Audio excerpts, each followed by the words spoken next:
حضرت سیدنا غوث اعظم رضی اللہ تعالیٰ عنہ کے پاس آیا تھا، شیطان حضور غوث پاک کے پاس آیا تھا، آتا ہے پر اللہ والوں کے پاس ٹکتا نہیں، آ جاتا ہے ٹکتا نہیں۔ حضور غوث اعظم رضی اللہ تعالیٰ عنہ نے 40 سال اللہ کی عبادت کی، 40 سال۔ یہاں بھی لوگ بڑے پریشان ہو جاتے ہیں، کیسے جی کیسے کر لی؟ تو میں نے کہا قرآن پڑھو، والذین یبیتون لربہم سجدا وقیاما، وہ راتیں گزار دیتے ہیں اپنے رب کے لیے سجدہ کرتے اور قیام کرتے۔ تو یہ قرآن کی نص نے جب بیان کر دیا، تجھے کیسے شک ہو گیا ہے؟ جو قرآن کی نص بیان کر رہی ہے کہ اللہ کے کچھ بندے راتیں سجدے اور قیام میں گزار دیتے۔ حضور غوث اعظم نے 40 سال عشاء کے وضو سے فجر کی نماز ادا فرمائی۔ تو ایک دن آسمان پہ نا ایک چھوٹا سا بادل کا ٹکڑا آیا، معاذ اللہ ثم معاذ اللہ، وہ کہنے لگا عبد القادر میں تیرا رب ہوں۔ اس کے اندر سے آواز آئی، میں تیرا رب ہوں، تو نے بڑی عبادت کر لی، اب تو بے شک پڑھ بے شک نہ پڑھ۔ کئی ملنگوں کو معاف نہیں ہو گئی معاذ اللہ کہ بے شک پڑھ بے شک نہ پڑھ، عام اجازت ہے۔ تو حضور غوث اعظم رضی اللہ تعالیٰ عنہ فرمانے لگے اعوذ باللہ من الشیطان الرجیم۔ جب آپ نے یہ پڑھا تو وہ سامنے آ کے کھڑا ہو گیا، کہنے لگا عبد القادر آپ کو کیسے پتہ چلا کہ میں شیطان ہوں؟ تو آپ فرمانے لگے پاگل، مجھے کیسے پتہ نہ چلتا؟ جس رب نے اپنے پیارے حبیب علیہ السلام کو نماز معاف نہیں کی، اس نے عبد القادر کو کیسے معاف کر دی؟ جب حضور کے لیے یہ حکم نہیں آیا کہ محبوب چاہے پڑھو چاہے نہ پڑھو، وہاں تو حکم آیا کہ محبوب تہجد بھی پڑھو، وَمِنَ اللَّيْلِ فَتَہَجَّدْ بِهِ نَافِلَةً لَكَ، نفع دے گی آپ کو، تہجد بھی پڑھے۔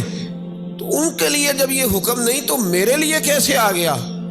اب شیطان تھا نا، تو اس نے پھر ایک اور چال چلی، یہ باز نہیں آتا، ہم باز آ جاتے ہیں کئی دفعہ، اس کے پیچھے پیچھے چلنے لگ جاتے ہیں، لڑ کے تھک جاتے ہیں، وہ نہیں تھکتا، وہ نئی سے نئی چال، نئی سے نئی چال، اس کا نیا سے نیا روپ، من الجنت والناس، جنوں میں سے بھی اور اس کے نئے سے نئے روپ ہوتے ہیں۔ اس نے ایک نیا روپ دھار لیا، کہنے لگا عبد القادر 300 ولی میں نے اسی طرح گمراہ کیے، آپ چونکہ عالم تھے تو آپ کے علم نے آپ کو بچا لیا۔ تو غوث اعظم فرمانے لگے نئے روپ سے آئے ہو؟ کہنے لگا 300 میں نے گمراہ کیے، یہ تو آپ عالم تھے تو بچ گئے، آپ جانتے تھے تو بچ گئے، میں نے 300 گمراہ کیے۔ تو حضور غوث اعظم فرمانے لگے پھر گمراہ کرنے لگے ہو نیا روپ دھار کے؟ مجھے میرے علم نے نہیں بچایا، مجھے اللہ کے فضل نے بچایا ہے۔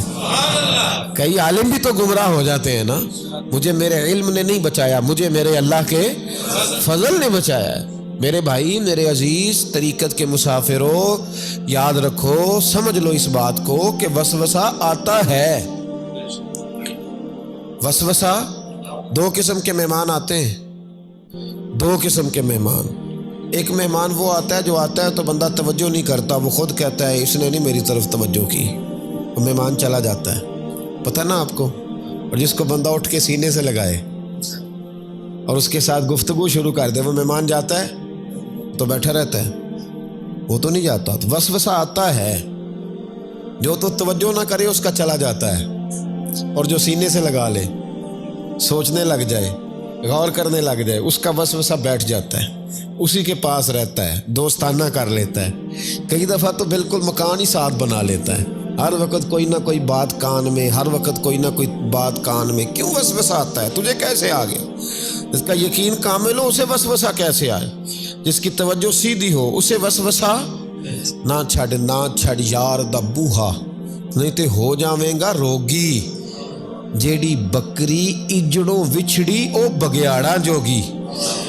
یہ تو بھئی تو اگر اندر رہتا، صحبت کے اندر رہتا، چھتری کے نیچے رہتا، تو پھر وسوسہ تجھے کیسے وسوسہ کس طرح تیرے پاس آیا؟ وسوسہ اس کے پاس آتا ہے جو وسوسے کی جانب توجہ کرتا ہے۔ بہت زیادہ لوگوں کو بدگمانی ہونے لگی ہے، بہت زیادہ وسوسے آنے لگے ہیں، بہت زیادہ خیال ہونے لگا ہے، بہت زیادہ توجہ ہونے لگی ہے، بڑی لوگوں کا معیار اس طرف جائیں، ہر چوتھا آدمی آ کے کہتا ہے برے خیالات آتے ہیں۔ کیوں بھائی برے خیالات آتے ہیں؟ کیسے آ گئے؟ ہمارا تو دل ہی ایک ہے، اور دل میں یار بھی ایک ہے، دوسرے کے لیے جگہ ہی کوئی نہیں، تو وسوسہ کیسے آئے گا؟ ہم تو اس کے دیدار سے ہی آج تک فارغ نہیں ہوئے، تو غیر کی طرف دیکھ کیسے لیا؟ یہ کیسے ہو گیا؟ ممکن کیسے ہوا؟ اپنے آپ کو سمیٹیں، ان وسوسوں سے اپنے آپ کو بچائیں، ان پر قطعی طور پر کوئی توجہ نہ دیں، اور اگر کبھی آ بھی جائے تو میں نے کہا کہ اس کو سینے سے لگانے کی ضرورت، اس کو جھٹک دیں، بات ختم ہو گئی۔ آ جاتا ہے وسوسہ، بڑوں کو آ جاتا ہے، وسوسے آیا کرتے ہیں، آیا ضرور کرتے ہیں، لیکن جو لوگ قابل ہوتے ہیں، جن کا ایمان مضبوط ہوتا ہے، جن کا تیقن مضبوط ہوتا ہے، ان لوگوں کے پاس وسوسے ہمیشہ رہتے نہیں۔ ایک اہم بات اصلاح کی جو سمجھنی بڑی ضروری ہے، آپ کے لیے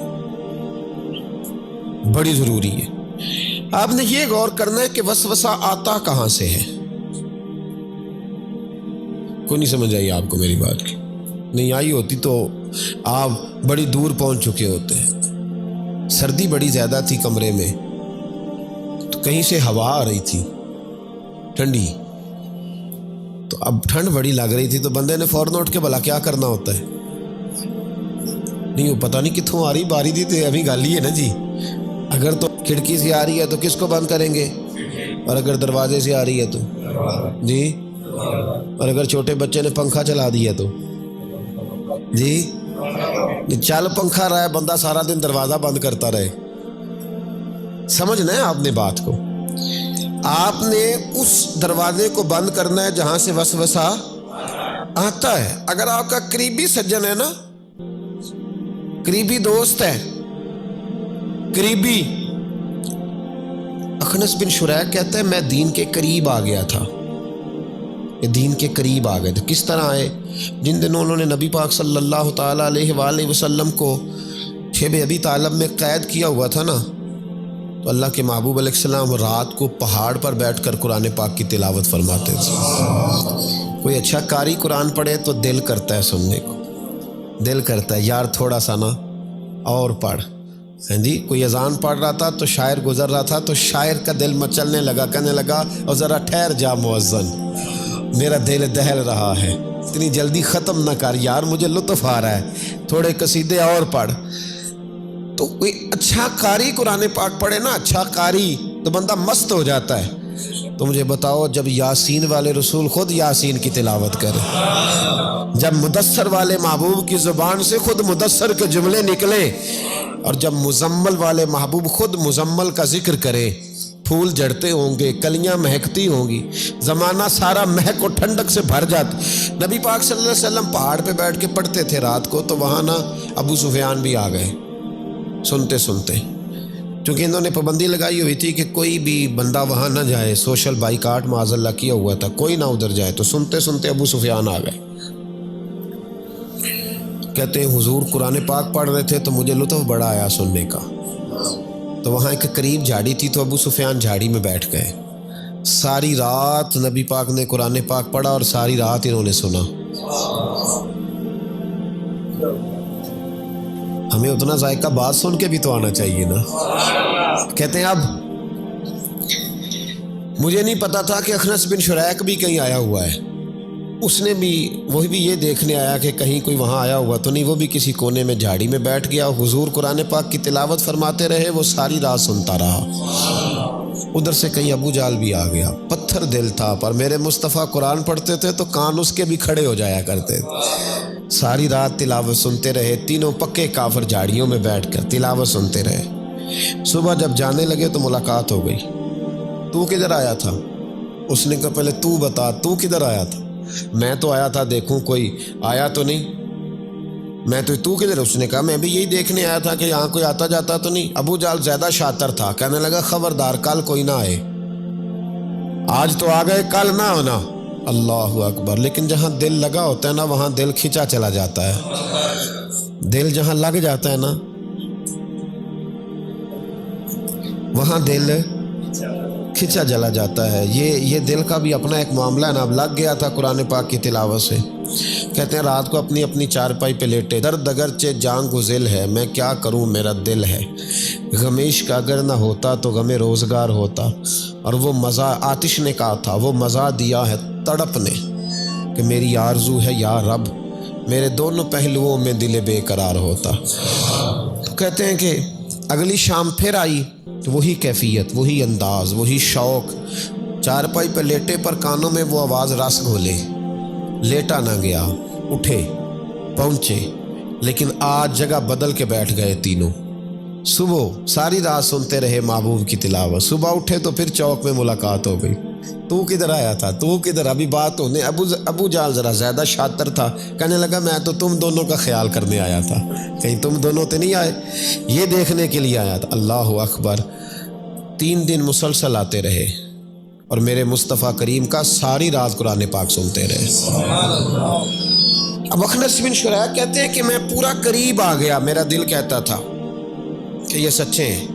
کہتے میں نے تیسرے دن مشورہ کیا, میں نے کہا یار پتہ تجھے بھی ہے مجھے بھی ہے کہ نہیں آنا, پر ان کی آواز ایسی ہے, وہاں لذت ایسی ہے, نہیں نہ رہا گیا تجھ سے بھی. مان کیوں نہیں جاتا کہ ساری باتیں اپنی جگہ پر ان کی بات کانوں سے ہو کے دل میں اترتی چلی جاتی ہے, مانتا کیوں نہیں. اخنس بن شریح کہتے میں پورا قریب آ گیا, پر ابو جال نے مجھے پھر گمراہ کیا. کہنے لگا یار یہیں رہے ہیں, بچپن بھی یہیں گزارا ہے, معاذ اللہ 2 ہاتھ ہیں 2 آنکھیں ہیں, سارا کچھ وہی ہے, کان پٹیاں سفید ہوئی ہیں, تو کہتے میں اللہ کا نبی ہوں معاذ اللہ. اس نے وسوسہ اندوزی کی تو کہتے میں پھر بیک ہو گیا.